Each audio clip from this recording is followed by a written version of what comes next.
Pendant 2 ans, cette piscine a manqué de maîtres nageurs. Donc on manque de maîtres nageurs, ça fait des Constat également, en France, on manque de maîtres nageurs.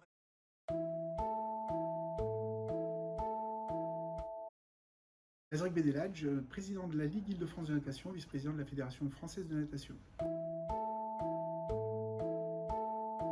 Alors comme vous le savez, en ce moment, on en parle énormément dans les médias, on a ce qu'on appelle une pénurie du MNS. La problématique autour de ça, c'est que pour assurer la sécurité des personnes dans un bassin, on a besoin d'avoir un certain nombre de maîtres nageurs et d'avoir ne serait-ce que de toute façon un maître nageur au bord du bassin présent pour assurer toutes les missions. Les conséquences de cette pénurie, elle est relativement simple, c'est qu'aujourd'hui on n'est pas capable d'ouvrir certains établissements nautiques, certaines zones de baignade, voire même parfois de fermer des piscines, puisque la présence du MNS est obligatoire, elle est nécessaire pour assurer la sécurité des personnes. D'où le besoin aujourd'hui de recruter et de former des maîtres nageurs sauveteurs.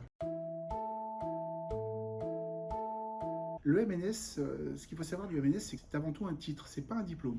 Maître nageur sauveteur, c'est un titre en fait qui est donné à une personne qui a les diplômes pour être en autonomie au bord du bassin et exercer toutes les missions qui sont liées au titre de MNS.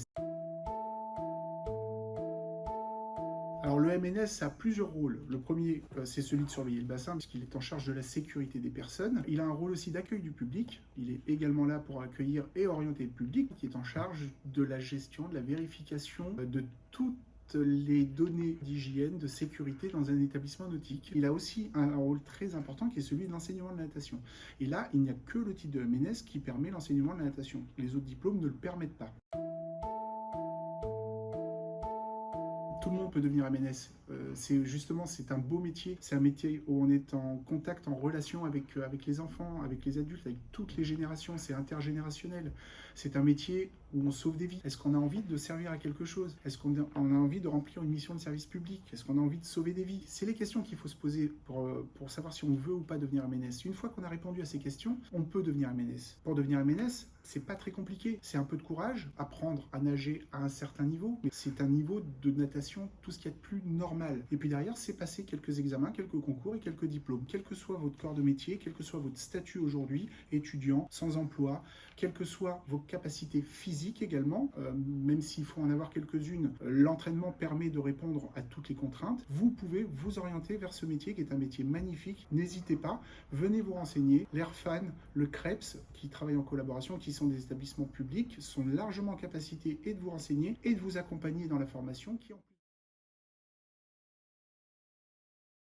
Franck Vidal, je suis président de la commission des cadres de l'Airfan et également prof à l'université de Nanterre en STAPS. Alors à l'université, on peut obtenir le titre de maître nageur sauveteur en obtenant une licence STAPS, donc 3 années après le bac, et en validant un parcours supplémentaire qui s'appelle le SSMA, c'est-à-dire le sauvetage et sécurité en milieu aquatique. Pour obtenir ce SSMA, il faut déjà être en 3e année de licence et il peut s'obtenir à travers soit la licence entraînement sportif spécialité natation, soit à travers les licences éducation et motricité ou activité physique adaptée. Donc là, il faudra que vous vous renseigniez auprès des différentes universités puisqu'en fonction, soit cette possibilité de passer le SSMA existe dans les 3 mentions de licence, c'est-à-dire éducation motricité, entraînement sportif, APA, soit une seule. Donc ça dépend. Mais il y a un décret qui permet de le faire dans les 3. Donc pour devenir MNS, ce SSMA, il va durer 60 heures. Donc vous aurez 60 heures de cours à valider en plus de vos cours de licence. D'accord? Donc pour obtenir le SSMA, il faudra valider à la fois la licence, donc 3 ans après le bac, plus le SSMA qui va durer 60 heures. Pour pouvoir rentrer dans le SSMA, il y a des prérequis. Le prérequis, c'est d'avoir le BNSSA et d'avoir un PSE1, tous les deux à jour du recyclage, au moment de l'inscription. Et ensuite, vous allez avoir des cours, pareil, il y a une circulaire, mais qui vont dépendre un petit peu en fonction des universités, des STAPS. Mais grosso modo, il y a des cours de pratique en sauvetage et en secourisme et des cours à la fois pratiques et à la fois théoriques en hygiène et technologie. Une fois que vous avez obtenu votre licence et validé le SSMA, c'est-à-dire en ayant eu 10 sur 20, vous avez officiellement le titre de maître nageur sauveteur. Donc ça vous permet en fait, par le via de l'université, du STAPS notamment, d'obtenir en plus des études universitaires une licence, un diplôme de licence qui est valable à vie, et en plus de ressortir de cette licence en ayant un diplôme de maître nageur sauveteur qui vous permettra de travailler tout de suite.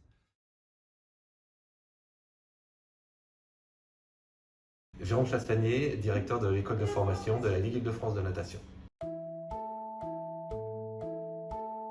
Il est possible de devenir MNS en passant le BPJEPS AAN, le diplôme professionnel qui donne le titre de maître nageur sauveteur. Cette formation est proposée par différents organismes de formation et notamment par les CREPS. C'est une formation qui dure 1 an en alternant la moitié de la semaine en formation en centre et la moitié de la semaine en formation en structure.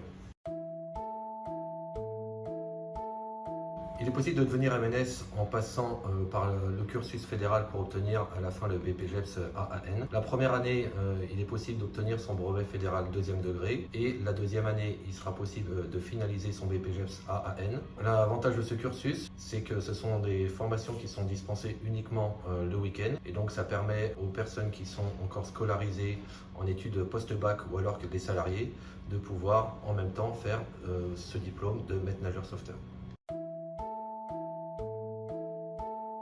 La formation BPJEPS coûte 6 500 €.